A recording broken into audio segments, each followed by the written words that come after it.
ئێوەرەتان باش بینەرانی ئازیزی پێشەنگ TV. خۆشحاڵم بۆ شەمەیەکی تێر دێمەوەلاتان بۆ پێشکەشکردنی پەخشی ڕاستەوخۆی بەرنامەکانی پێشەنگ TV. ئازیزان من بنارم و بەرنامەکانی ئەمڕۆ دەی ئەیلولی 2022تان پێشکەش دەکەم. بەرنامەکانی ئەمڕۆمان لە کۆمەڵی تەوەری جیاواز پێک هاتووە لە گەرمترین هەواڵ و ڕووداوەکانی هەفتەی ئێستامان باس لێوە دەکەین. سەرەتا لە بەریتانیاوە مەرگی شاژن و ئەو تێڕوانینە جیاوازانەی کە لە پەیوەند بەوە هەیە تاوتوێ دەکەین. پاشان سەبارەت بەو جەدەلەی کە لە نێوان مەلا بەختیار و باپڵ تاڵبانیدا ڕوویداوە قسە و باسێک دەکەین. هەوڵەکانی بزوتنەوەی گۆڕان بۆ یەکخستنی ماڵی کورد تەوەریکتی بەرنامەکانی ئەمڕۆمان دەبێت و لە کۆتاییشدا پێشەنگ دۆک واتە دۆکومنتی پێشەنگ سەبارەت بە ئیسلامی سیاسی لە کوردستان دۆکومنتێکتان پێشکەش دەکات. ئێوەش دەتوانن بە سەرنج و تێبینیەکانتان بەشداری بکەن و بە دێڕێک پرسیارەکانتان تێبینیەکانتان لە کۆمنتا بنووسن و منیش ئاڕاستەی بەشداربووانی ئەم بەرنامەی دەکەم. لاگەڵمان بن بۆ بەرنامەکانی ئەمڕۆمان.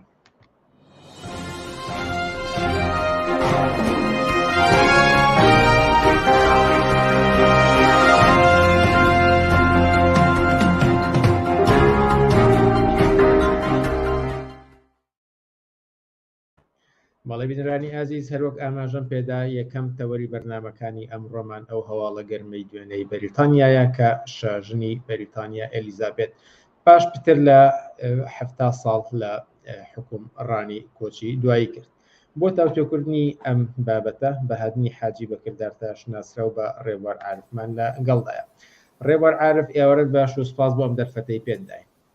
سپاس بنەرجیان، سپاس بۆ ئێوە و ڕێز و سڵاوم هەیە بۆ هەموو بینەران و بیسەرانی بەرنامەکەتان. هەردوێنێ ئێوە بابەتێکتان بڵاو کردەوە و من هانی بینەران دەدام ئەگەر ئەو بابەتی ڕێوەر عارفێ نەخوێنەوە بچن بیخوێنەوە لە پەیوەند بە مەرگی ئێلیزابێت واتە شاژنی بەریتانیاوە. بەڵام لەو نووسینەتانە زۆر ئاماژە بە بابەتێک دەکەن، پرۆتۆکۆڵ. ئەمە مانای چی دەگەێنێ ئەگەر باز لە کۆمەڵگە بکەین، باز لە ئازادی بکەین، باز لە خەڵکی بکەین، ژیان و گوزەرانی خەڵکی؟ ئەم پرۆتۆکۆڵە لە پەیوەند بەم حەدەسەوە چ دەگەێنێت؟ بەڵێ بنەرجیان، ڕاستەکەی ڕەنگە باشتر بێبەر لەوەی کە ڕاستەخۆ وڵامی پرسیارەکەت بمەوە سەرنجی ئەوە بن کاتێک کە پاشایە شازادەیە کەسایەتیەکی چینە دەسەڵاتدارەکان دەمرن، تەنانەت مەرگەکەشیان جیاوازە لە هەموو کۆمەلگا.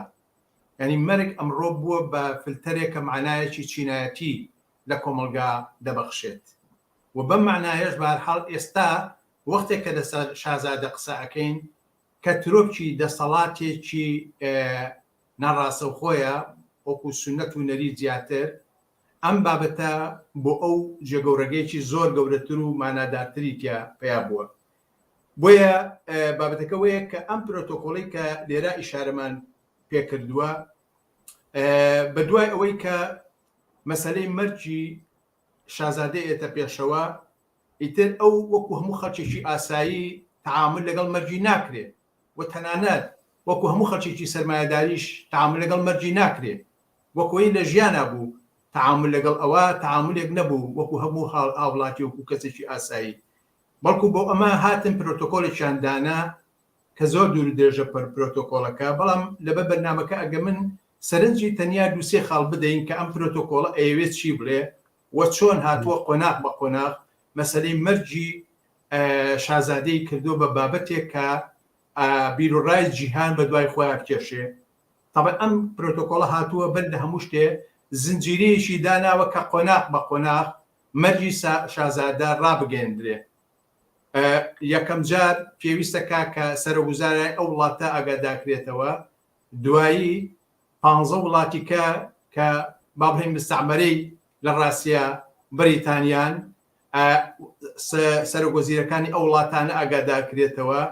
دوایی لە ئاسی نێونەوەدەوڵەتیە 38 وڵاتیکە هەیە کە کۆی گشتیە کاتە 56 وڵات. بەو شێوەیە وڵات و سەرۆکوەزیرەکانیان ئاگادارکرێتەوە کە شازادە کۆچی دوایی کردووە. ئەمە بۆ خۆی لەلایەکەوە تەسەوری بکە کە لە ئاستی دنیا بیرۆڕای گشتی دنیا چۆن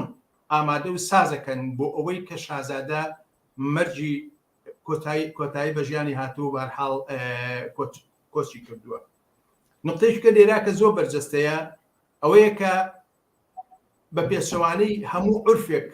و بە پێچەوانی هەموو ئازادیێکی بیر و ڕادەربڕین و بە پێچەوانی هەموو کارێکی پیشەگەری ئازادی بەیان و ڕاگەیاندن ئەو کەسانی کە دەچن لە دەستگاکانی ڕاگەیاندنە هەر جۆرە زانیاریەک لەسەر مەرجی ئەو بڵاو دەکەنەوە زۆر سنووردارە و زۆر ئامانجدارە ڕێگەی هەموو قسە و باسێ نادرێ ڕێگەی هەموو لێکۆڵینەوەیەک نادرێ بە دواسوونێک نادرێ بەڵکو تەنانەت ئەوانەی کە مؤسساتی ناوداری ئەو وڵاتەن داوا دەکرێن بەوەی کە ڕێهنەماییان پێ بدرێت کە قۆناغ بە قۆناغ چی ئەکەن وە چۆن دەڵێن و ئەمەیان کردوتە ڕێگە و فلتەرێک بۆی بارحاڵ بیر و ڕایگەشتی جیهان زیاتر و زۆرتر بە دوای خۆیانە ڕاکێشن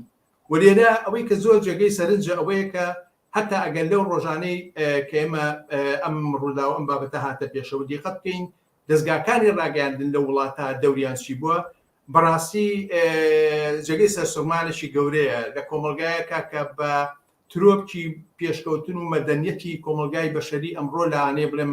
دادەندرێ ئەگەر بە شێوەی شەڕەها نەموتبێ ڕەنگە یەکێ لە وڵاتانی هەرە پێشکەوتوی دنیا بێ بەڵام وەختێک کە مەرجی ئەم ئێتە پێشەوە دەستگاکانی ڕاگەیاندن بۆ سبێنێ وەکو بۆمبایەک لە کۆمەلگا تەقێنەوەی کەوەی لە ئاسمان ڕۆحی شازادەمان بینیوە و لە بەشێکی ئەو وڵاتە بەرحاڵ ڕۆحی شازادە لە شکلی هەور و سیمایەکی هەور و ئاسمانە تێکەڵ بۆ تەقسێکە ئەوە کە ڕۆحی ئەوە ئەم خورافەیە ڕێک خورافەیەکە کە لە واقعا لە گەڵ هاتنە سەرکاری جمهوری ئیسلامی خومینی وەختێکە گەڕایەوە بۆ ئێران هەر هەمان داسان و هەر هەمان چیرۆ و هەر هەمان سیناریۆ بۆ ئەویش ڕێکخرا تەمان گەڕانەوەی خومینی بۆ ئەوێ بریتانیا پشتێکی یەکجار گەورەی هەبوو بۆیە پێشتر دەیان ساڵە دەست و پەنجیان نەرم کردووە لەگەڵ ئەم جۆرە لە تەبلیغات و پروپاگەندەیەکە کە بیرڕای کۆمەلگای پێ بگەوزێن و بارحاڵ بە دوای خۆیان بیکێشن ئەمە مەسەلەیەک بوو بارحاڵ کە ڕەندانەوەیکی زۆری هەبوو دواتر شازادەی سێهەم جاسن لە هەر حاڵە وەختێک کە خۆی ئامادەکە ڕۆژی جومعە بۆ ئەوەی کە ئەرچی پاشایەتی بەڕێوە لە شوێنێکە کە دەرئەکەوێ ئیتر تەوقە لەگەڵ هاوڵاتیەکە تەوقەکردنی ئەو لەگەڵ هاوڵاتیانە دەبێتە مۆزوعی میدیاکانی بریتانیا و زۆر بێ لە وڵاتانی جیهان یعنی ئەو لەبەرەوەی کە نەریتی ئەوان ئەوە نەبووە کە لە ڕۆژان ئاسایی تەوقە لەگەڵ هاوڵاتیە بکەی ئەمە بووەتە مۆزوع و ئەمە بۆتە جێی شانازیەکی زۆر گەورە و بە معنای بارحاڵ ئینسان دەیبینێتەوە کە ئەم سیستەمە و ئەم پرۆتۆکۆلی کە بۆی دانراوە طبعا چەندین بەشی ڕاگەیاندن بەشی ئیداری بەشی اقتصادی و بەشی پەیوەندیە نێودەوڵەتیەکانی گرتێتەوە خۆی بەڵام من ئەگەر تەنیا بەو دوو حاڵەتەوە ڕابوەسم سیما و نمای ئەوە پیشانەدا کە مەرجی ئەم ئینسانانە مەرجی ئەم کەسانە مەرجی ئەوانەی ئاغا و با بڵێم کەسانێکن کە لەو پۆستان کە پاشا و شازادە و شای مەملەکەتێکی وەکو بەریتانیان بە هەمان شێوە ئیدغامە بێت لەگەڵ عەقڵێت و فەنتازیای دواکەوتوترین بیرۆڕای ناو کۆمەلگا ئەمەش بەهەرحاڵێکێکە لەو شتانەی کە دەسەڵات و پاشایەتی ئەم سیستەمە پێویستی پێێتی بۆ گەوزکردنی کۆمەلگا ئەژین لەم مەقتەعا لەم مەقتەعی دنیا بەهەرحاڵ ناکرێ ئینسان بیر لەوە بکاتەوە کە سیمای و ڕۆحی ئینسانێک بە ئاسمانەوەی وەختێکە ئەو ژیان جێڵێ ئەمەیە ئەو وڵاتە پێشکەوتوانی کە زۆر جار ئێمە لێرەولێ گوێبیستی دەبین کە وڵاتانی با بڵێن پاشایەتی بە زۆر ێوان ناسراون کە بە وڵاتانی پێشکەوتوی دنیا ناوزەت کراون بەڵام ئەمە بۆچی ئەو هەیە وە خۆشت ئاماژت پێدا بەریتانیا و زۆر وڵاتی ترکە پاشایەتی تێدایە هەر لە ئەوروپادا بە وڵاتانی پێشکەوت و ناو دەبرێن باز لەوە دەکرێت کە بەرپرسانی ئەو وڵاتانە هەروەکو هاوڵاتی ئاسایی بەسەر شەقامەکاندا دێن و دەڕۆن و ئەو ئیمتیازاتانیان نییە کە بۆ نمونە دەسەڵاتداران لە کوردستان و وڵاتانی تری جیهانی سێهەمدا بوونی هەیە بەڵام ئەم دیاردێت تەواو شتێکی جیاوازمان پیشان دەدات لە بەرامبەر شاژنی بەریتانیادا بۆچی ئەمە ئاواهەیە بنارجان ئەگەر سێری ئەو خاڵی پێشوو بکەیت کە مەسەن وەختێک کە باز لەو پرۆتۆکۆڵا کرێت دەور و جێگۆڕێگەی میدیات چییە و چۆن ئەتوانێت کۆمەلگا بەدوای خۆیان بەو شێوەیە پەرچێشکە طبعاً چینە داراکان چینە دەسەڵاتدارەکان ئەوەی کە ئەم پەیامە بڵاوکاتەوە ئەوەی مبەلیغ و ڕاگەیەنەری ئەم ئاڕاستە و جیهانبینیە ڕاستی کۆمەلگا و کۆنسەرڤێتیڤەکان زیاتر لە هەر حاڵ لەو زیاتر مەدایە ئەم ڕوانگەیە بڵاو بێتەوە و بەشێکیشی ئەوەی کۆمەلگا دواکەوتنی کۆمەلگا یا خورافاتی کۆمەلگا لە ئاسی نێودەوڵەتیە ئەتوانێت پێشوازی لەم عەقڵیەتە بکە کە وڵاتێکی مەسەلەن پاشایەتی لەبەرێ ئەوان سەدان ساڵە ئەمە سیستەمێکە کە سەدان ساڵە بەهەرحال دەسەڵاتیان هەیە ئەزمونیان هەیە و بەشێ لە داژیکاریەکانی دنیا ئەتوانم بڵێم بەریتانیا بەتابەتی پشتی گەورە و سەرەکی هەبووە لە ئاسی زۆر لە وڵاتانی جیهانە بۆیە ئەمە بەڕاستی بیرروڕایەک دروستەکە حاڵەتە دروستەکە کە ئەم حاڵەتە ئەکرێت بە عەقڵی هەموو کۆمەلگای بەشەری کە بڵێ ئەم کۆمەلگایە با بڵێن کۆمەلگایەکی پێشکەوتووە ئەجین لە ڕاستیە خودی پاشایەتی و ئەم سیستەمەی کە پێڵێن پاشایەتی خودی و کەسەی کە شایە شازادەیە لە هەر حاڵ هیچ موقعیەتێک و پێگەیەکی سیاسی و ئیداری نییە بەڵکو ئەوان بە عنوانی ڕەمزێک بەکار ئێنرێن ڕەمزێ بۆ پاراستنی دەسەڵاتی سەرمایە لەو کۆمەلگایانە یعنی مهمتریشت ئەوان چۆن بتوانن تەحەفوزکەن بە پاراستنی سەرمایە و پاراستنی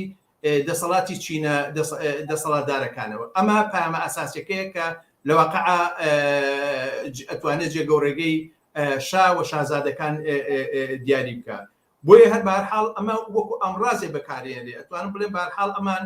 شا و شازادەکانیان وەکو ئەمڕازێ بەکارهێناوە بۆ کۆنتڕۆلکردنی کۆمەلگا و بۆ سەرکوت و بۆ بەهەرحاڵ ڕووبەرە بەرابەر بە چینە دەسەڵاتدارەکانی خوارەوە لە بیریشمان دەچێ بەهەرحاڵ بە حکمی تاریخی پێشکەوتنی تەمەدون و شارستانەت و کێبەچێ کار و سەرمایە لەم وڵاتانە ڕادیکالیزم و دەنگی ناڕازی و بەرەیەکی کەی ئەم کۆمەلگایانە هەمیشە لە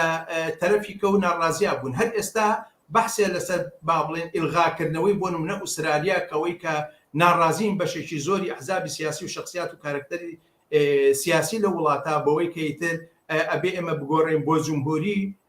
کە بەسە تا ئەم مەقتەعا کە لە 1970 ئینسان بژی و بەهەرحاڵ هێشتا سیستەمەکەمان سیستەمێکی پاشایەتی بێ ئەمان لەمە ئەترسن و لە ئەترازات و ناڕزایی کۆمەلگاشە ترسن ئێمە من پێم وا بێ ساڵی 2016 بۆ حەبە و بیرم کەوتەوە کە یەکێ لەو کاتانەی کە دروست یەکێ لە خۆپیشاندانە گەورەکانی بەریتانیا کە گەل لە باشە بیرم بابی خوێنکاران بوون ئەم خۆپیشاندانە پەرەیسن تەشەنەیزن لە شوێن لە زۆر لە ناوچەکانە بۆیە هات پۆلیسی نهێنی ئەو وڵاتە پلانێکی دانا بەوەی کە بتوانێ کوڕی مەلیکە بەکار بهێنێ بۆ خاتی ئەوەی کە لە شوێنێکۆ بیگۆسنێ بۆ شوێنەی کە ئەو شوێنە مەسیری خۆپیشاندانەکە بوو طبعا وەختێک کە ڕێزی سیارەی شازادە بە هەرچی کۆڵان و شوێنێکە ڕوا بەپی یاسا و ڕێسای وڵاتە هەموو شتێکە گرێتر هەموو شە ڕاوەستێنێ یا هەموو شە تەحەفوزی پێوەکرێ و ئەمە لەبەرەوەی کە خۆیان پلانیان هەبوو هاتن چەند کەسێک پەلاماری سەرجادەکەیانە پەلاماری سیارەکەیانە پەلاماردانی سیارەکەیان کرد بە نەوات و خۆراشی ئەوەی کە ئەمانە ئەمنیەتی شایان ئەمنیەتی شازادەیان خسۆتە مەترسیەوە بۆیە ئەمە بووە بە نقطەی پەرژ و بڵاو پێکردن و کۆپیتایی پێهاتنی ئەم اعتراضات و ناڕزایەتیە جا ئەمە مەسەلەیەکی زۆر گرنگە کە ئەتوانین لە زۆر حاڵەتە ئەمن و منانە بەهەرحاڵ ببینینەوە کە چۆن توانویانە ئەوان لە واقع بۆ پەرچەکرداریان لە بەرابەر بە چینەکانی خوارەوە ئەم تەعاملە بکەن و بەهەرحاڵ شا و شازادە بەکار بهێنن بۆ ئیستحکامی سەرمایە و بۆ ئیستحکامی دەسەڵاتی سیاسی بیداری خۆیان پێم خۆشە لێرەدا پرسیاری بینەرێک بێنمە سەر شاشەکە و ئاراستی ئێوە بکەم کە پرسیاری بۆ چوونی ئێوە دەکەن کە هەر پاش ڕاگەاندنی مەرکی شاژن لەسەر پەیکەرەکەی نووسرا بوو مشەخۆر پاراسایت بە زمانی ئینگلیزی ئەمە چ دەگەێنێت؟ ئەمە خۆی بەشێکە لەو ئەتراز و ناڕزایەتێک گەورەی کە لەو کۆمەلگایە هەیە کە لە ئەو سەعات و وەخت و ساتە و چرکە ساتانەی کە وەختێکە شازادە گیان دەبەخشێت و کۆتایی بە ژیانی ناڕزایەتی خەڵکی ئەو وڵاتە تا ئەو حەدەیە ئەگەر بەرامبەر بە خۆی نەیانتوانی هیچکەن ئەو ڕۆژەی کە وەختێکە ئەو دەبرێت و ژیانجێ دەهێڵێ لەسەر پەیکەرەکەی دەنووسین هین يعني ئەمە دەنگی ئەو ناڕەزایەتیە لە واقعا ئەو من ئەو پەیامە زۆر سیاسیە و زۆر معنادارە و اعترازی ناڕەزایەتی خەڵکی خوارەوەیە ئەگەر تەنیا یەک کەسیش نووسی بێتی، چونکە بەڕاستی ئەو یەشێ بوو لە نمونە و نموزەکی مشەخۆرەکانی هەر هەموو سەرزەمینی ئەمڕۆ، کەسێک کە بتوانێت میزانیەی ئەو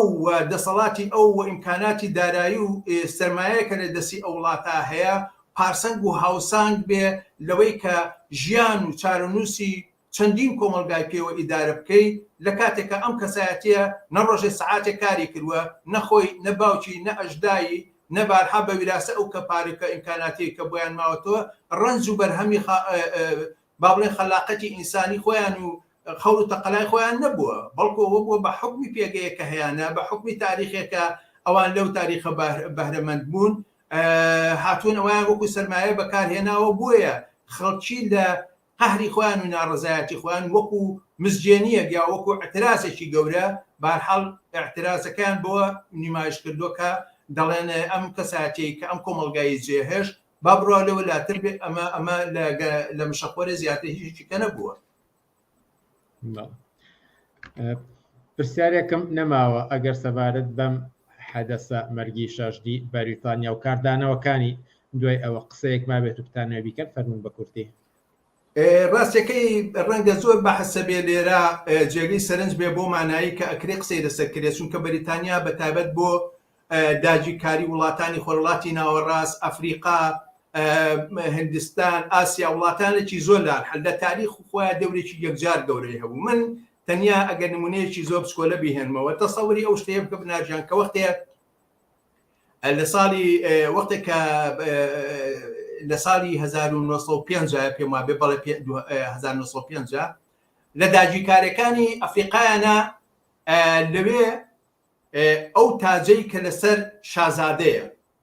ئەو تاجەی کە تا دوایین چرکەکانی لەسەر بووە ئەو تاجەیە ئەدزن حکومەتی بەریتانیا و دەیهێننەوە پێشکەشی خانەوادەی پاشایەتیەکەن قیمەتی تەنیا ئەو تاجەیە 400 ملیۆن پاوەنە تەنیا ئەوە، یعنی تۆ تەسەوری کە ئەگەر لەو دیارێ زۆر بسکۆلەوە بگرە تا ئەوەی کە ساڵانە لە شوێنێکی و کەنەدا تقریبا پێم وابێ 52 ملیۆن ئێورۆ باج و سەرهانە وەرەگرێ، لە ئوسترالیا 82 وەرەگرێ لە هەر حاڵەگەر ڕقەمەکانم وت بێ پاوەند وەرەگرێ ئەمانە و لەگەڵ هەموو وڵاتانی کە خۆیان بلکەی داگیرکاریان هەیە دەورێکی گەورەیان لە قۆڕخکردنی دنیا و لە دەوڵەمەندکردنی سەرۆت و سامانی ئەو کۆمەلگایە لە دەستی خێزانێک و لە دەستی دەسەڵاتێکە هێشتوتەوە کەمە بەڕاستی لە مەقتەی حیاتە لە 1970 شەرمێکی گەورەیە هێشتا بەم معنایەش باز لە پێشکەوتنی ئەم سیستەمەیە بکرێ. ومن پێم وایە بەهەرحاڵ ئەمە دەربڕینێکی ئامانزارە کە چینە دەسەڵاتدارەکانی گرین بەدەستێەوە بۆ سەرکوتی چین و قشاری خوارەوەی کۆمەلگا. ڕێوەر عارف زۆر سپاس بۆ ئەم دەرفەتەی پێداین و توانیمان لەسەر ئەم بابەتە ئەنگرنگەی ڕۆژ قسە و باسێک بکەین. چاوەکەمی سپاس بەوەش و کاتێکی خۆشتان. ئازیزان وچانێک دەدەین و پاشان لەسەر ڕووداوەکانی کوردستان چەند بابەتێکمان دەبێت. وچانێک و دەینەوە لاتە.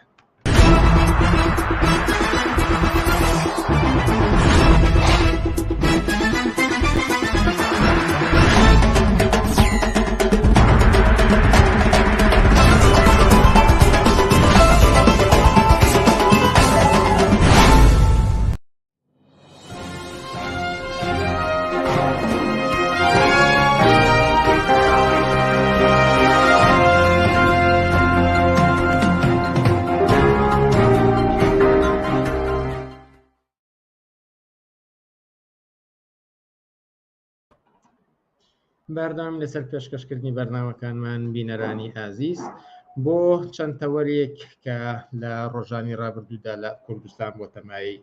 نیقاش تاهیر حەسەنمان میوانداری کردووە بۆ ئەوەی کە لەسەر چەند بابەتێک یاداشتەکانی ئەم هەفتەیە گفتوگۆ بکەین. تاهیر حەسەن ئێوەرەت باش و سپاس بۆ ئەم دەرفەتەی پێداین. پێوارەی ئەو بینەرانی پێشەم تیڤی باش زۆر سپاس بۆ ئەم دەرفەتە. ئەمە سەرەتا بەو گرتە ڤیددیویانەی کە زۆربەی زۆری ڕەنگە هاوڵاتیان و دانیشتوانانی کوردستان بینی بێتیان و بیستی بێتیان ئەویش جەدەلێکەکە لە نێوان بابڵ تاڵەبانی و مەلا بەختیاردا ڕوویدا. هەڵبەت نازانم جەدەل چەندە دروستە چونکە لایەنێکیان ڕەنگە بێ ئاگای خۆی قسەکانی بڵاو کرابێتەوە، بەڵام لە ڤیددیۆیەکدا کە بڵاو دەبێتەوە قسەی تۆمارکراوی بابڵ تاڵەبانیە لەوێدا دەڵێت کە هەموو پارەکانی دابڕان کە مەلا بەختیار سەرپرشتێکە بڕیوە، مەلا بەختیاریش ڕوونکردنەوەیەک دەدات و ئەمەش دواتر کۆمەڵی کاردانەوەی تری بەدووادا دێت.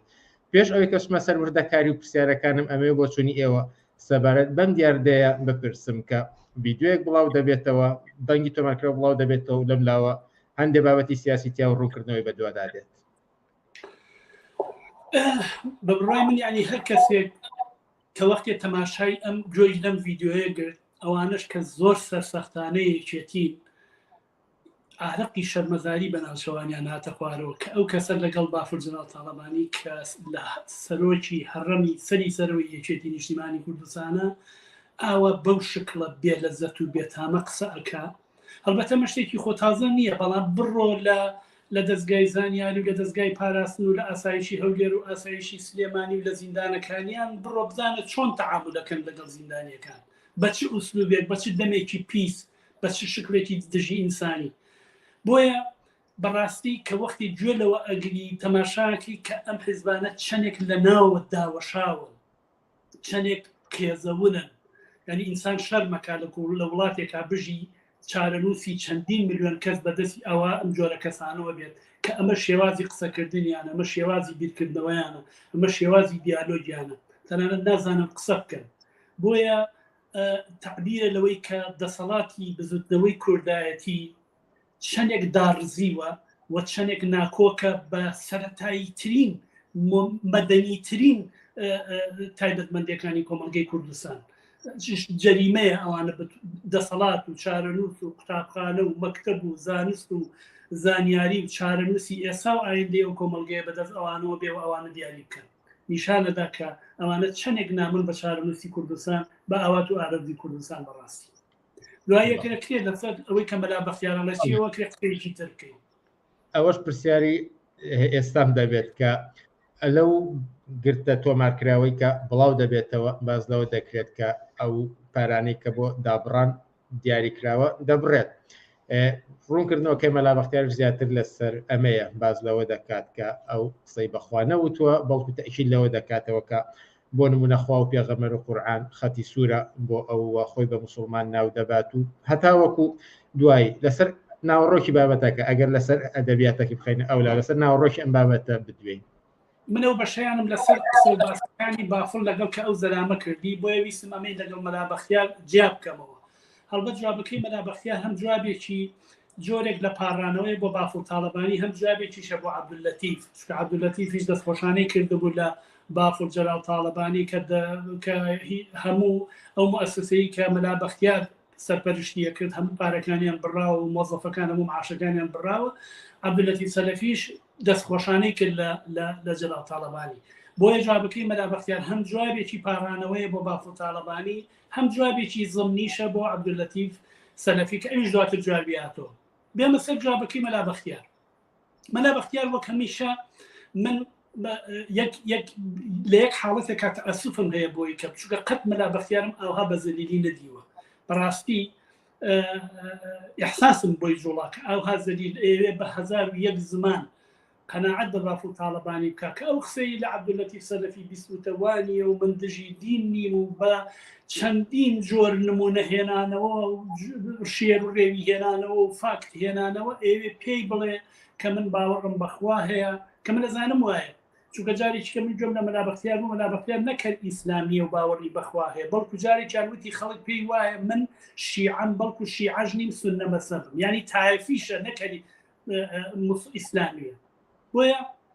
جوابەکەی کە بە بافوری یاداتەوە دەوێت پێی بڵێ کە من غەدری کردووە و کارێکی وات کردووە، بەڵام ئەو ئەوێ قەناعەتی پێ بکە کە باوەڕی بەخوا هەیە، بۆیە ئەو کاری کە کردوێتی کارێکی باش نییە. بەڵام لەم لاوە مەلا بەختیار ئەڵێ ئێوە نازانن پلاتفۆرمی دابڕان چییە. پلاتفۆرمی دابڕان بریتیە لەوەی کە یەکەم شیعاری ئەوەیە کە دین بۆ فەرد، دیموکراسی بۆ هەموو. باشە من واتی یەکەم لە دین بۆ فەرد یعنی هەر کەس دین تایبەتە بە مەسلەی شخصی بەشەرەکان دینت هەیە دینت نییە مەسیحی یەزیدی هەر جۆرە بیر و باوەڕێکی هەیە ئینسان ئازاد بێت لەوەی کە دینی هەبێ یا دینی نەبێت بەڵام لە بەشی کاڵێ دیموکراسی بۆ هەموو لەم لاشەوەڵێ قورئان خوا پێغەمبەر حەدیث هێڵی سوورە چۆن دین بە تایبەت بێ بە هەر کەس بۆ خۆی و دیموکراسی بۆ هەموو بێ بەڵام ئەم سێ چوار شتە خەتی سوور بێ ئیترەوە هیچ معنایەک نەبوو دیموکراسی نەبوو بیر و باوەڕ نەبوو ئازادی عەقیدە هێڵێتەوە هیچ نەهێڵێتەوە بۆیە مەلا بەختیار لەنێو ئەم جێژاوەیە گیری کردووە و من ئەم جارێکی کەژوتم من نازانم چۆن نەتوانێت ئەم هەموو تەناقوزە لەنێو مێشتی خۆیان جێگیر بکە بەڕاستی چونکە پێیەکی لەنێو قورئان و حەدیث و هەموو ئەمانەیە و بە سەد زمانەڵێ کە من باوەڕم پێیەتی پێیەکیشی لەم داوە لەسەر ڕۆشنگەریە بەس پێم بڵێ ڕۆشنگەری یا دابڕان لە چی تۆ ئەگەر ئەمانە خەتی سوور بن لە چی ئەتەوێدا ببڕێ جا ئەمە خەسرەتی ناسیۆنالیزمی کوردە بۆیە دوای عەبدولەتیف سەلەفیش کە جوابی ئەیاتەوە پێڵێ لەمڕۆ بۆ نوێژی جومعە ڕاستەکە بۆ ناچی بۆ نوێژی جومعە کە تۆ قورئان و حەدیث و هەموو ئەمانە خەتی سوور بێ 7000 مزگەوت لە ژێر سایی دەسەڵاتی حیزبەکەی تۆ هەیە وەزارەتی ئەوقاف وەزارەتی فتوادانان هەیە دەرسی دین یەکێ لە دەرسە سەرەکیەکانی نێو هەموو هینەکانی خوێندنە بە شەریعەتی ئیسلامی لە نێو هەموو دادگاکان و قانونی ئەحوالی شخصی کارەکرێ ئیتر تەواو تۆ لە چی شتێکدا ببڕێ کە حیزبەکەت هەموو بەرنامەکەی هەموو کارنامەی 30 ساڵی ڕابردووی ئەمەیە تۆش خۆ دڵی ئەو سێ چوار شتە خەتی سوورە کەواتە هیچ جێگەیەکت بۆ نێشتۆتەوە بۆیە قاچێکت لەم دیوە قاچێکت لەو دیوە ئەو هەژەبی بە پەنگ بەدەست عەبدولەتیف سەلەفیەوە پێ دەڵێ بڕۆ بۆ نوێژی جومعە پێ دەڵێ مەکتەبی دابڕانەکە بکە بێ ئەجازی قورئان یعنی ئەڵێ بەڕاستی ببەرەوە بۆ مەلایکەت ئەبێت ببی ئێوە ڕاستەکە ببەوە بەوەی کە هەیە چونکە تۆ گەڕەوانەین بێ ئاژەبی بە شکڵێکی زۆر زەعیف لە بەرامبەر عەبدولەتیف سەلەفی و ئەوانە دەرەکەویت و ئەشپاڕێتەوە لە باف و تاڵەبانی کە بڕوانەکە بە قسەکانی ئەو بەشکڵم بڕوای بەخوا هەیە بەهەرحاڵ پەیامێکی بێ ئەندازە زەعیف و زۆر ڕەزیل بوو بەڕاستی یعنی زۆر داماو بوو کە قەت من ئاوا مەلا بەختیارم نەدیوە پەیامێکی تری ویستی بە باف و تاڵەبانی بەڵێ بەجیا لەو بابەتەی کە پەیوەندی بە دابڕانەوە هەیە لە بەشێکی تری ڕوونکردنەوەکەیدا باز لەوە دەکات کە سەردەمانێک ئەم لە ڕاستەی یەکێتی نیشتیمانیدا بووە کۆمەڵی ئامار دەهێنێتەوە کە یەکێتی نیشتیمانی ئەو سەردەمانە لە هەڵبژاردنەکاندا دەنگێکی زۆر زیاتری هێناوە تەنانەت باز لەم هەڵبژاردنەش دەکات کە ئەو تەنها لە خانەقیندا چووە بۆ کەمپین و لەوێ ئاماری دەنگەکانی یەکێتی زۆر زیاتر بووە بەبەراورد باقی ناوچەکانی ترکە باقی سەرکرداتی ئێستا یەکێتی ڕابەراتیان کردووە ئەبیان گزارش دەچی دەکات ئەزانی چۆنە ئەمەشیان جۆرێکە لەوەی کە من ئێستا بێ دەسەڵات کراون دەسەڵاتم پێ بدەن چونکە ئەتوانم نەخشی زیاترم لە نێوێکێتیە هەبێ حتا جۆرێک لە پاڕانەوەی کاڵێ 6 مانجارێک ئێمە لە ئەنجومەری بەرژەوەندەکانی یەکێتی کۆبوونەوەیەکەکەین دوو قسە ئەەکەین و ئیتر دوایەچینەوە بۆ ماڵەوە بە جۆرێک نیشانەدا کە من هیچ کارێکم نییە بەڵام کە وەختی خۆی کارم بووە کە من بە بڕای من ئەو بەراوردانە بەراوردێکی غەڵەتە چونکە 2014 و 2021 تۆ ناتوانانی بە یەک بەراوردیکەی بزانە لە 2014 بۆ 2021 ئەم دەسەڵاتە چۆن کەوتوتە بەردەم ڕق و تووڕێی ناڕزایەتیەکانی خەڵک بۆیە ئەوە مەلابەختیار و حکمەتی مەلابەختیار نییە کە ئەو کاتە دەدەێن زۆرتر هێنا و ئێستا کەمتر هێنن بەڵکو خودی حیزبەکە لەنێو یەکێتیش و پارتیش و هەتا لە سەراسەری عێراقا لەگەڵ قەیرانێکی گەورەی سیاسی ئابووری حکوومەتی بەرەو ڕووبوون و خەڵک و دەسەڵات بە تەواوی لە یەکتری ترازاون و شیعاری ڕوخاندنی ئەم دەسەڵاتە بووە بە شیعاری سەراسەری لە کوردستان و لە عێراقا بۆیە معلومە کە لە ئینتیخاباتەکە 100 مەلابەختیاریش لە لیژنەی بەڕێوەبردنی تەبلیغاتەکەیە بۆیە بە هیچ شێوەیەک لەو دەمە زیاتری ناهێناکە هێناوێتی خۆ باف و تاڵەبانی لە هیچ شوێنە قسەی نەکرد چونکە ناتوانێت 4 کەلیمە قسە بکە و خەڵک قەنەعەت پێ بکە بێن بۆ دەنگدان بۆیە قوبات تاڵەبانیان دانا کە سەرپەرشتی ئەو کارە بکە و پارەیەکی زەبەلاحیشیان لەبەردەسا بوو هەرچی ئیمکانات و توانا و بەرتیل و پارە و تەزویر و هەرچیشت هەیە لەبەردەستیانە بوو کە کردیان ئەنجاش نەیانتوانی ئەو دەمە دەنگی خەڵک و بتوانێت خەڵک بەدەست بێنن ئەوە جێگەڕێگەی یەکێتی و پارتی و دەسەڵاتی کوردایەتی ئاوهای لێ هاتووە نەگەوەی کە حکومەتی ئەمجارە لەبەرەوەی مەلابەختیاری دیانە بووە بۆیە دەنگەکان کەمی کردووە. دەمەوێت لێرەدا پرسیاری بینەرێک بێنمە سەر شاشەکە و ئاراستەی ئێوە بکەم کە دەڵێت حیزبێک کە خۆی بەخۆی دەڵێ سۆسیال دیموکرات بۆچی سەرکردایەتی لە نێو خۆیاندا شەڕیان لەسەر ئەوەیە کە کامیان زیاتر بەرگری لە ئیسلام دەکەن بۆ چوونی ئێوە لەم بارەوە چییە؟ وەڵام من یەکشت بڵێم زۆر سپاس بە ئەو پرسیارە بەڵام ئەو شتەی بێخستمەوە کە زۆر کەس بە شکلێکی ئاگاهانە مەلاکان بە شکلێکی ئاگاهانە و زۆر کەسیش نائاگا ئەم حیزبانەی لە کوردستان بە تایبەتی یەکێتی پارتی بە ئەحزابی علمانی ناوە ئەلمانی ناوە بە ئەوانە ئەحزابی علمانی نین و حیزبی علمانی لە کوردستانە نییە. يعني طبعا حزب كومونيستي كاري كردستان بحكم كومونيزموني علمانيشة چونکە هەموو کۆمونیستێک بالضرورة علمانية بەڵام هەموو علمانیە کۆمونیزمی واقعیە بۆیە حزبێکی لیبرال بێ کە بەم شکلی لە ئەوروپا هەیە علمانی بێ شتیوان لە کوردستانە نییە. ئەوە ئەحزابی ناسیۆنالیستی بزوتنەوەی کوردایەتیم کە یەکێ لە پایەسەرێکیەکانی دەسەڵات و بەرنامە و فەرهەنگ و قازانج و بەرژەوەندەکانیان یەکێ لە پایەسەرێکیەکانی مەذهب و دینە. بۆیە لە قانونیانە لە حکوومەتیانە لە دادگایانە لە خوێندن و نووسینیانە لە هەموو شتێکیانە ئەمە پەیڕەویەکەن. ئەحزابی سۆسیال دیموکراتوانە فقط ناون خۆ هەمەی حاجی مەحموود کەچاکرد و بانپۆلی لە بەرگن نابێ بە سۆسیال دیموکرات بێەوە ئۆڵ فارم و جاک شیران هەر ئەو ناسیۆنالیستەیە کە قاچێکی بە تەواوی لەسەر پایی مەذهب داناوە قاچێکی لەسەر ناسیۆنالیزم و شۆڤینیزمی نەتەوەی داناوە. بۆیە لەسەر ئەمە خەریکن سەرمایە گوزاریەکەن و هیچ پەیوەندێکیان بەهێنەوە لێ بەڵام مەلاکان ئاگاهاناڵێن ئەمانە ئەحزابی علمانی. ئەگەر ئەحزابی علمانی بوونا و واقعی بوونایە دینیان لە دەوڵەت جیا کردەوە دینیان لە دادگاکان جیا کردەوە دینیان لە خوێندن و نووسین و پەروەردە جیا کردەوە دین ئەبوو بە ئەمریش خصوصی و تاکە کەسی هەر کەسێک دینی ببێ یا دینی نەبێ. ئایا ئەمە وایە لە کوردستان 7,000 مزگەوت لە کوردستان هەیە دنی سەدان پەیمانگای جۆراوجۆری مەذهبی هەیە سەدان کەناڵی تەلەڤیزیۆنی ئەمانە هەیە کە لەلایەن ئەحزابی جۆراوجۆری ئیسلامی و کەسی جۆراوجۆری ئیسلامی و خەریکن هەموو ڕۆژێ سوکایەتی بە کەرامەت و شخصیەتی ژن هونەر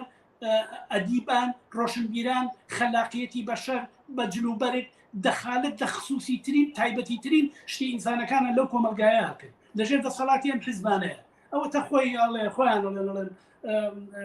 کابراجنەوەدا بەوەی کە بۆ پێڵێن قسەی بەخوا و تویا قسەی بە نازانم چێ و تویا قسەی بە حەدیث و تویا قسەی بەمانەوتو ئەنە خەسڵەتی چینایەتی ئەم حیزبانەوە پێویستیان بەم مەسەبەیەوە هیچ فڕوف هینیان بە سۆسیال دیموکرات و هەتا بە مۆدێرنیزم بڕاکە شارینی یعنی خەڵکی شارەکان زۆر لەوان مۆدێرنترە. پێم خۆشە لێرەدا لەبەر کەمی کاتەکە بابەتێکی تۆ لەگەڵ تۆدا تاوتوێ بکەین ئەویش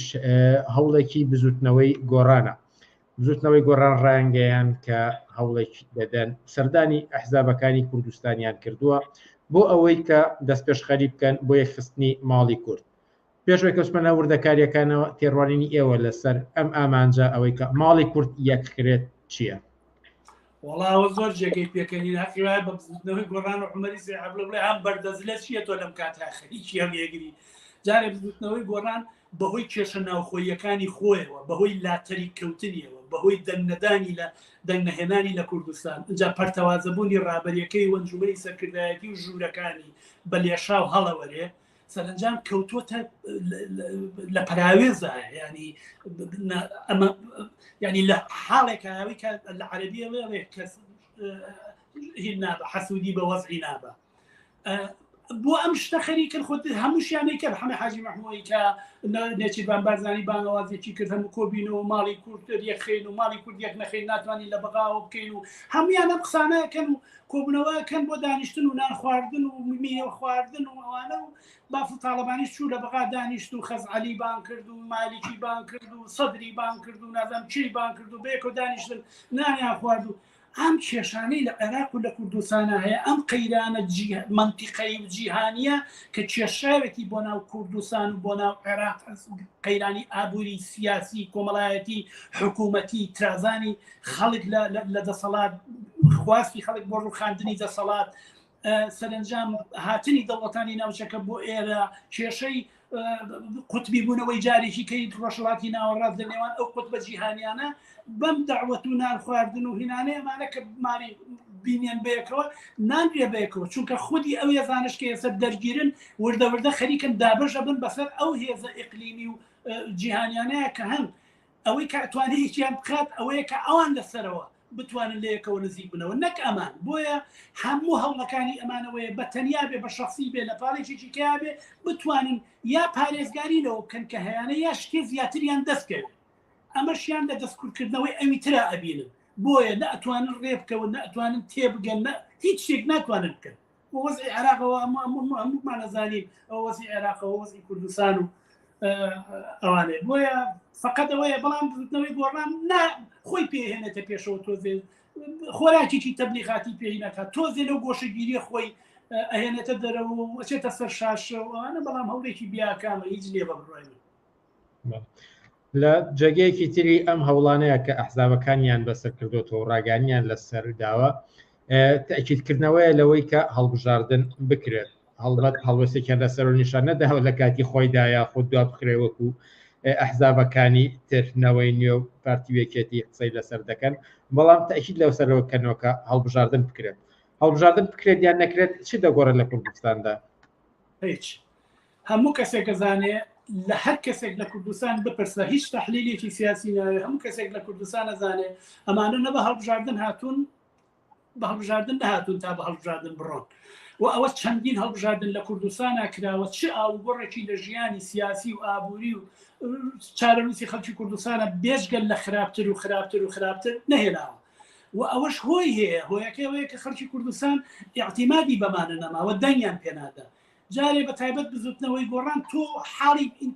ینی وەزعت لە انتخاباتی پێشوە زۆر جوان بۆی زەباسی انتخابات دەکەیت و پێدوابێ لە انتخاباتی ئایندا توانیت دەنگێنی ئەمانە ناتوان قەناعەت بە خەڵک بکەن کە چوون بۆ انتخابات ئەتوانێ یعنی ئەگەر بتوان قەناعەت بە خەڵک بکەن کە چوونتان بۆ انتخابات ئەتوانێ ساڵانە لە کاتی خۆیان لە زستانە بەرمی لە نەوتان باتێ لەوانەیە خەڵک چێ بۆ انتخاب بەزانەوەشیان پێ ناکرێت دەزانم وەزعیان زۆر لەوە داوەشاوترە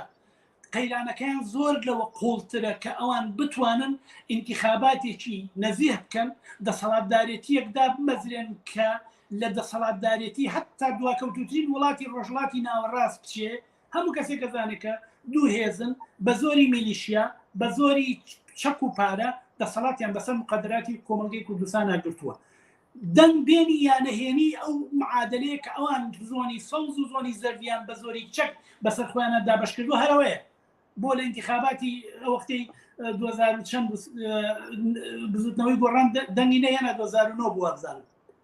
هیچ توانی هیچ شتێکا لە سلێمانیە توانی هیچ ئاڵو گۆڕێ بکە هیچ شتێکی بۆ نەکرا لەبەرەوەی کە دەسەڵاتەکە دەسەڵاتی 2 میلیشیای چەکداری هەتا سەر مۆخ ملیاردێر تا سەر مۆخ چەکدار و هەتا بە پشتیوانی جمهوری ئیسلامی و تورکیا و ئەمریکا ئەم دەسەڵاتیان دراوەتە دەست لە 91ەوە کە ناوچەی ئارامی دژەفرین دانرا خەتیسی 6 دەست کوردستانیان جیا کردەوە لە عێراق و کردیان بە ئۆردوگایەکی ئاوارەی یەکێتی و پارتیان بە دیاریەوە دانا ئەم دەسەڵاتە بۆیە پشتیوانی لەلایەن ئەوانەوە ئەکرێ ئەم دەسەڵاتە بە 2 میلیشیای زەبەلاح دەسەڵاتیان بەدەسەوەیە بە هیچ شێوێ نە بە انتخابات لا ئەبرێ نە بە انتخابات ئیسلاحات دەکرێ هیچ شتێک نییە فقط چوارچێوەیەکی کارتۆنیە تا نیشانی دنیای بن تا ڕووی ئەوەی هەبێت لە دنیا دوو کەس بێت بڵێ ئەو پەرلەمانەکەمانە دەنا ئەو پارەی بۆ پەرلەمان سەرف ئەکرێ هەر پەرلەمانەکە داخل باشە پارتی پەرلەمانەکەی دانە ساڵی ساڵنیوێت بوو هیچ شتێک لە چارەنووسی کۆمەلگە گۆڕا کەس هەستی کرد ئەم پەرلەمانەکە داخراوە کۆمەلگا تووشی یەک فەراغێکی قانونی بووە هیچ وەکوەوە بسینەوە سیروان داخرا بوو داخرێ بۆیە ئەو پارەی کە بۆ پەرلەمانە سەرفیەکەن بڕوا بکە بەس لە قوتابخانە و مەکتەبەکانی کوردستانە سەرفی بکەن مەبەسم لە نەسریەیە مەبەسم لە معاشی پەرلەمانەکانە مەبەسم لە سیارەکانیانە مەبەسم لە خانوەکانیانە مەبەسم لە حیمایەکانیانە مەبەسم لە موچە 5 میلیۆنیەکەی هەمومانێکیانە باشە کە نەفەری وایە هەیەوەکو جەلال پەرێشان بەسە توانێت سەرچۆپیەکە بگرێت مەبەسمەوەیە ئەمە بەس ئەم معاشانە بێنە پارە بۆ خوێندن و نووسین و پەروەردە و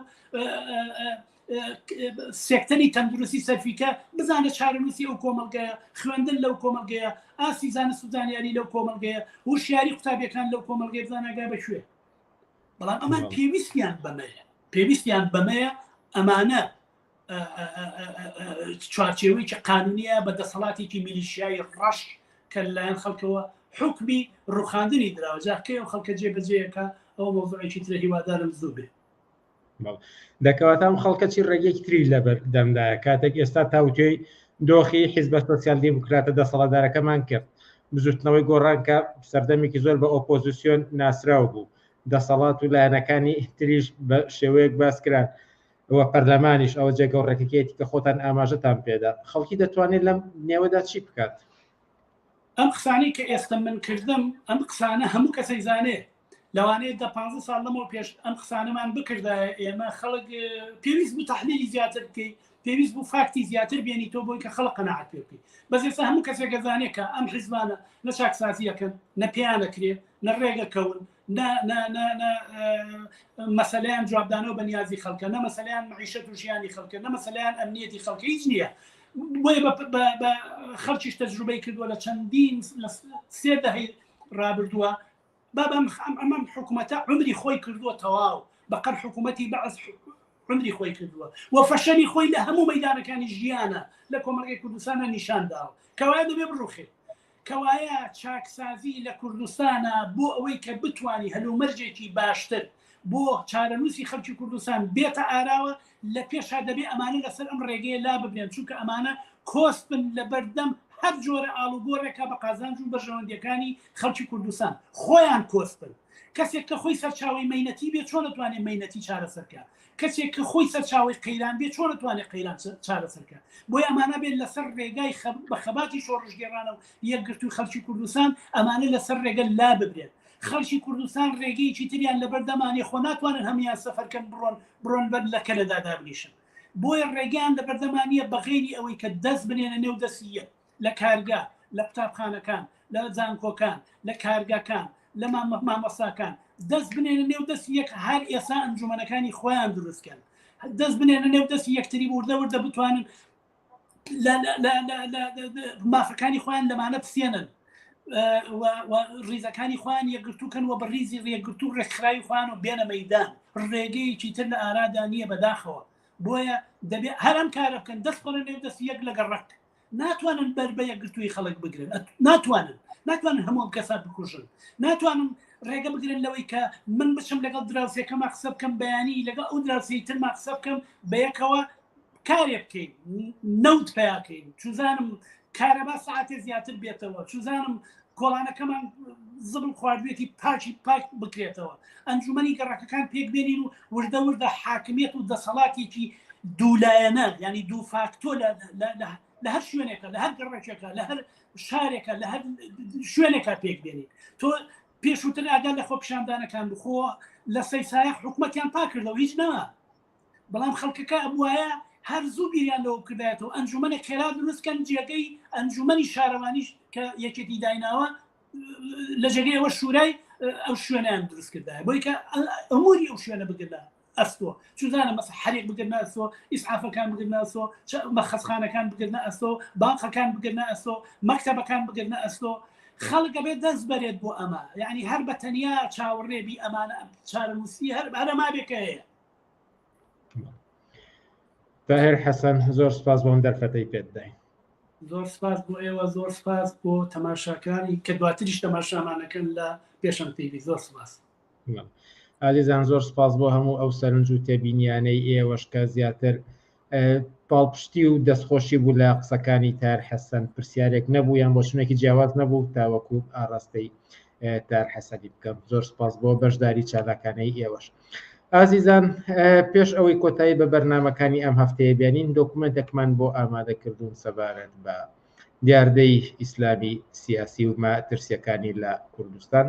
ئەو دۆکومنتە دەبین و پاشان کۆتایی بە بەرنامەکانی ئەم هەفتەیەمان بێنین.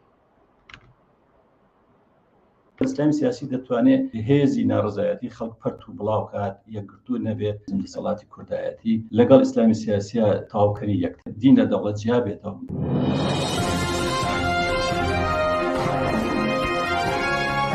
پێشەنگ دا.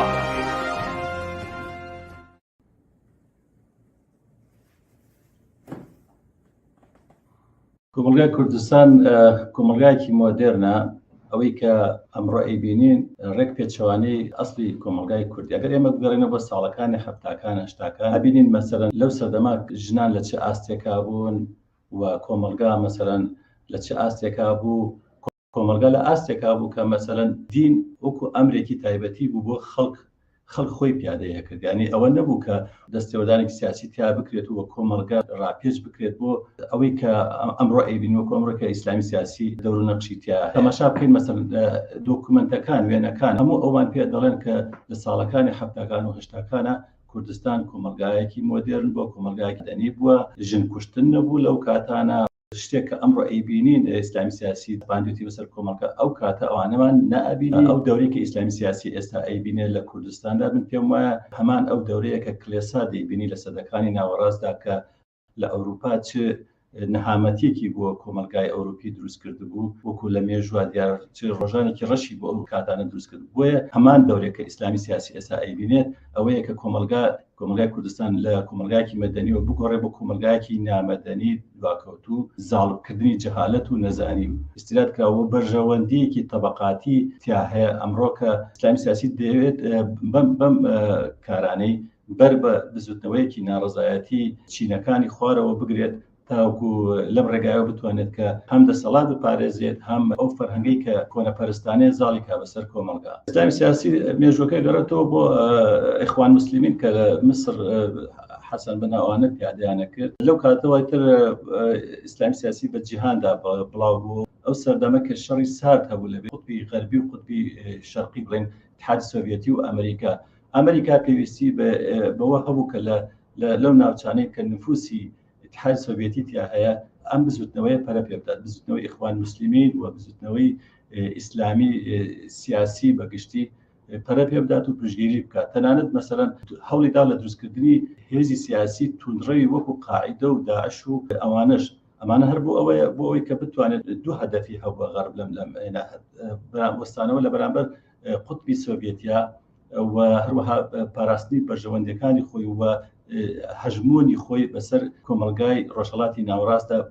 بەم ڕێگایە ئەتوانێت ینی مسەوگەری بکات وە کردوشیەتی و تا حدێک لە کوردستانیش بەشێکی ئەگەڕێتەوە بۆ ئەو مێژووە کە مەڵەن ئیخوان موسلیمینی لێ دروست بوو لەو کاتانەوە کە تا ئێستا ئەنجا بەدوای هاتنی ئەوە جمهوری ئیسلامی ئێران دۆر و نەخشێکی زۆری هەبووە لە سەرهەڵدانی ئیسلامی سیاسی لە کوردستان و لە هەموو ناوچەکەدا. یعنی ئیسلامی سیاسی هەم لە ڕێگای جمهوری ئیسلامی ئێرانەوە هەم لە ڕێگای وڵاتانی وەکو سعودیە و قەتەر و ئەوانەوە توانیانە نفوسکەنە ناوێر و هەم لە ڕێگای تورکیاوەڵێم لە ڕێگای ئۆردۆغان و دەسەڵاتە ئیسلامیەکەی کە ئەوانە هەموو توانیانە مەسەرەن کاریگەری بکەنە سەر دروستبوونی هێزی ئیخوان موسلیمین یاخود ئیسلامی سیاسی لە کوردستان. بۆ ئەمە پارەیەکی زۆریان بۆ هەڵەڕێژن بۆ ئەوەی کە ئەم کار بکەن. یعنی ئەمە بەرژەوەندێکی گەورەی وڵاتانی دەوروپشتی ناوچەکەی تێدایە بە ئێران و قەتەر و سعودیە و کوێ و تورکیا و ئەمانە هەمووی و هەروەها لە بەرژەوەندی ئەمریکا و سیستمی سەرمایه‌داری جیهانیدایە، چونکە بۆ ئیسلامی سیاسی دەتوانێت هێزی ناڕزایەتی خەڵک پەرت و بڵاو کات یەکگرتوو نەبێت. ئەم هێزەی کە مەسەرەن خەتەری ئەوە کەم دەکاتەوە کە شۆشێکی بڵێن ئیشتراکی سوسیالیستی لە منتیقەکە سەر هەڵبات و هەژمونی ئەمریکا و سەرمایه‌داری لە ناوچەکانە یاڵێت هەژمونی ئەو وڵات کۆنەپەرستانەیە لە ناوچەکانە یاڵێت. بۆیە مەسەرەن بە هەموو توانایان بە ملیارەها دۆلار لە هەموو ڕێگایەوە ئیمکانیات سەرف بکەن بۆەوەی ئیسلامی سیاسی لە کوردستاندا کاریگەری خۆی دابرێت و وە کۆمەلگا ڕاکێشێت تاوەکو بەر بە بزوتنەوەیەکی شۆڕژگێڕانە بگرێت کە ڕوونەدا لە ناوچەکەدا. دەسەڵاتی ناسیۆنالیزم دەسەڵاتی کوردایەتی لەگەڵ ئیسلامی سیاسیە تاوکەری یەکتر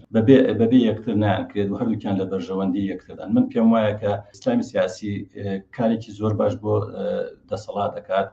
و دەسەڵاتیش کارێکی باش بۆ ئیسلامی سیاسی دەکات و لە بەرامبەریان مەسەرەن مزگەوتێکی زۆر دەکاتەوە و میدیایەکی زۆر کەناڵە تەلەڤیزیۆنی زۆر هەموو خاتە بەردەستیان بۆ ئەوەی ڕۆژانە مەسەرەن ئەو تەبلیغاتە بکەن کە ئەم وەزع قابلی ئەوەیە کە قبول بکرێت کە خوا رازی لەسەرە و خوا ڕزقی خەڵکەیە و نازان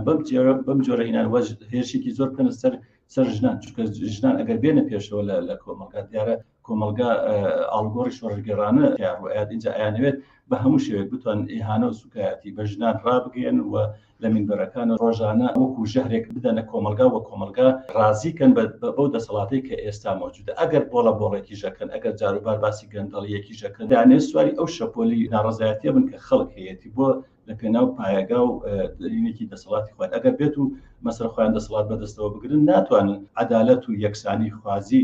بڵێن زاڵکەن بەسەر کۆمەلگا ناتوان عەدالەت بێنن بۆ کۆمەلگا ناتوان یەکسانی بۆ چونکە باوەڕیان بەبوونی سیستمی سەرمایەداری هەیە ئەنی سیستمێکی ئابووری ژێرخانێکی ئابووری تر نییە کە ئەوان کاری لەسەر کنجکە لە ژێرخانی ئابووری کۆمەلگای سەرمایەداری کە پشتبەستووە بە کاری کرێگرتو و خاوەندایەتی تایبەتی بۆیە عەدالەت و یەکسانی لە ڕێگەی دەسەڵاتی ئیسلامی سیاسیەوە بەدی نایەت ئەمە تەوەهومێکە کە ئیسلامی سیاسی بە کۆمەلگای کوردستانی ڕاگەند و دەسەڵاتیش لە بەرامبەر ئەمە هیچ عینێک پیشان نایەن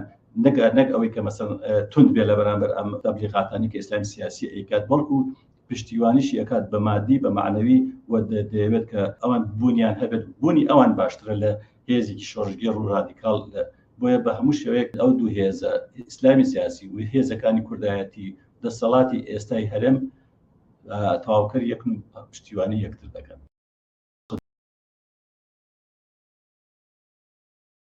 خەڵکی کوردستان دەزانێت کە ئیتر لە سایه ئیسلامی سیاسی ناتوانێت عەدالەت و یەکسانی خوازی بەدی بێنێت بۆ لەبەرەوەی هێشتا ئەو باوەڕی بەوە هەیە کە سیستمی دەوڵەمەند و فەقیر هەبێت یان ژێرخانە ئابوووریەکەی کە ئەو باوەڕی پێیەتی هەر سیستمی سەرمایەداریە بۆ نمونە مەسەڵەن ئێستا ئەوان کاتێک کە باز لەوەکە کە کۆمەلگای کوردستان کۆمەلگایەکی ئیسلامیە بەڵام وا تەماشا بکەین مەسەڵەن بگەڕێنەوە بۆ ساڵەکانی حەفتاکان و هەشتاکان ئایا مەسەڵەن مەسەلەی حیجاب بە نمونە بگرێت حیجابی ژنان ئایا کۆمەلگای کوردستان لەو سەردەمانەدا ئەوەندەی ئێستا حیجابیە کرد نەیەکرد بۆیە کۆمەلگای کوردستان پێم وانە ئیسلامی سیاسی پێ قبول بێت و ئیسلامی سیاسی بتوانێت کە کۆمەلگای کوردستان ڕزگار بکات لە نەهامەتیەکانی لە کوێرەوەریەکانی لە هەژاری لە برسێتی لە نەداری تا کاتێک ئەمان دەتوانن هەژمونی خۆیان هەیە بەسەر کۆمەلگای کوردستانە کە هێزە شۆڕژگێڕ و ڕادیکاڵ و سوسیالیست و کۆمونیستەکان بێهێز بن کە هێزێکیان بە بەراهاتەوە وەتوانیان کە کۆمەلگای کوردستان بخەنە ژێر هەژمونی ئەوەی کە ئیتر شۆڕژگەڕانەوە و خەڵکی کوردستان بێتە مەیدانەوە بۆ داسەپاندنی بڵێن دنیایەکی باشتر و سیستمێکی باشتر ژیانێکی باشتر کۆمەلگای کوردستان ناتوانێت قبولی ئەو یاسا و ڕێسایانەی ئیسلامی سیاسی بکات بەسەر یازاڵ بێت کە هەمووی پڕە لە نەعەدالەتی پڕە لە نایەکسانی تەجروبەیە کە لە بەردەست خەڵکی کوردستانە بۆ ئەفغانستان و بۆ ئێران یعنی تەجروبەیەکی ڕۆشنە پێم وانە کە کۆمەلگای کوردستان تەقبولی ئەوە بکات کە هێزگەلێکی وەکو تاالبان یاخود جمهوریی ئیسلامی ئێران حکمی بکاتیان دەسەڵات بەدەستەوە بگرێت بۆ ئێستا ئیسلامی سیاسی وها ناسراوە کە ئەو هێزان کە بڵێن لە پەرلەمان و لە دەسەڵاتن نەخێر ئیسلامی سیاسی ئێرەوە نییە ئیسلامی سیاسی ئەوانەش دەگرێتەوە کە کەسانی وەکو شێخ نەهرۆ کەدانی وەکو بڵێن عەبدولەتیف سەلەفی ئەمانە کە مەسەڵەن بە خۆیان دەڵێن کە مەسەڵەن کار لە سیاسەتە ناکەن بەڵام کارەکانیان هەمووی سیاسیە لە بەرژەوەندی دەسەڵاتە کار دەکەن ئێمە دەبێت ئیسلامی سیاسی تەنها بە یەکگرتو کۆمەڵ و بستنەوەی ئیسلامی نەناسینەوە بێ ئەوانش لە بەرچاوین ئەمانش کاری سیاسی دەکەن بە ڕۆژانە ئەیبینین ئەوانە کە چ بانگێشێکەکەن بۆ دەسەڵات و خەڵک چۆن مەشغوڵەکەن بە کۆمەڵێک مەسائلی تایبەتی بڵێن ژیانی شخصی خۆیانەوە و تەبیین بە ژنانەکەن سوکایەتی بە ژنانەکەن مەلاکانیان هێنە سەر منبەرەکان سوکایەتی بە ژنان و بە کۆمەلگا ئەکەن بە کولی خەباتکردن لە بەرامبەر هەموو ئەمانە کارێکی هەموو ئینسانێکی چەپ و کۆمۆنیست و پێشکەوتن خواز و هەموو هێزی کەسانێکی ئەلمانی و خەباتکردن لە بەرامبەر ئیسلامی سیاسیات دەبێت بەو شێوەیە بێت کە ئێمە مەسەڵەن ئەو کارێکی ئیسلامی سیاسی کردوێتی خەڵک دەبێ هەڵی وەشێنێتەوە چۆن ئیسلامی سیاسی کاری ئەوە دەکات کە هێزی جەماوەر پەرت و بڵاو بکات ئێمە ئەبێ هێز شۆڕژگێڕەکان ئەبێ جەماوەر یەکگرتوو بکات یعنی لە هەوڵی یەکگرتووکردنی جەماوەری ناڕازی جەماوەری خەڵکی برسی و هەژار و کرێکار و زەحمەت کێشدا بێت ئەم هێزە ڕێکخراوی یەکگرتوو بکات ئەوان دەیانەیە پەرت و بڵاویکەن ئێمە دەبێت یەکگرتووی بکەین ئەمە یەکێکە لەو خەبات لەسەر بکەین یەکیتر ئەوەیە کە مەسەڵەن دەور و نەقشی ئیسلامی سیاسی ئەبێ ئێمە کەم بکەینەوە مەسەڵەن محاولە بکەین کە دین لە دەوڵەت جیا بێتەوە یەکێک لەو کارانێک کە ئەبێ شۆڕژگێڕەکان ئەمڕۆ لەسەر بکەن ئەوەیە کە دین و دەوڵەت ئەبێ جیاب دین ئەبێ ببێتە ئەمریکی تایبەتی خەڵک و خەڵک ئیجبار نەکرێت کە مەسەڵەن فڵانە دین قبول بکات و فڵانە دین ڕابس بکاتەوە و یان چی یعنی ئازادیەک بۆ ئینسانەکان بەرقرار کرد یعنی یەکێک لە خاڵە سەرەکیەکان ئەوەیە کە بۆ ئازادی دەربڕینی بیرروڕا عەقیدە و بەیان مثلا خەبات بکرێت بۆ ئەوەی کە ئەمە بسەپێنرێت بەسەر کۆمەڵگا کە ئەمە بسەپێن بەسەر کۆمەڵ لە قازانجی ئیسلامی سیاسی و ئیسلامی سیاسی پاشەکشەی پێکرێت وەکو ئەوەی کە مەسەرەوە وتون دین لە دەوڵەت جیابێت دین لە پەروەردە و خوێندن جیابێت کارێکە ئەمڕۆ شۆژگەرەکان بیکەن لەم سەردەما بۆ لە بەرامبەر ئیسلامی سیاسی لابردنی تەگەرە و کۆسپ لە بەردەم خۆیاندا بۆ بەدیێنانی دنیاکی باشتر ئەوەیە کە دین لە دەوڵەت جیابێتەوە و دین ببێتە ئەمریکی تایبەتی خەڵک دین لە پەروەردە و خوێندن جیابێتەوە لایەنگری مەسەرن کۆمەلگایەکی سیکۆلار و علمانی بکرێت و کار بۆ ئەو بکرێت کە هەموو کەسێک ئازاد و ئازادی بە قەید و شەرتی بیرروڕا و عەقیدە و بەیان ڕابگەێنرێت و ببێتە یاسا و لەو دەستورا کە حاکمە ئیتر زاڵ بکرێت بەسەر کۆمەلگادا ئەمە مەسەلێکێکە لە ڕوکنە ئەساسیەکانی خەبات لە دژی ئیسلامی سیاسی ئێمە مەسەرەن خەبات ناکەین لەبەرەوەی کە دین لە ذهن و بیری خەڵکا بسڕینەوە نە ئێمە ئەبێ خەباتکەین خەڵک ئازاد بێت لە دەربڕینی بیرباوەڕی خۆی هەر دینێکی هەبێ یان نەیبێت یان ئەمە یەکێکە لەو کارانی کە ئێمە ئەیکەین لە مەسەن ئەبێ بیکەین لە بەرامبەر ئیسلامی سیاسی دەیەوێت دین دەوڵەت جیان نەبێت یاسا و دەستور و شریعەت بزاڵ بێ بەسەر دەوڵەتە کە ئەمە مەسەلەن کشرکردنی مافی ئەوانی ترە کە غێرە دینن یان لە دینێکی ترن تا کۆمەلگا لەم ئاستەنانی لە بەردەما لا نەبرێت لە نەهامەتەکان لە کوێرەوەرەکانیشی ڕزگاری نابێت و ئیسلامی سیاسی بەم شێوەیە دەتوانێت پاشەکشەی پێ بکرێت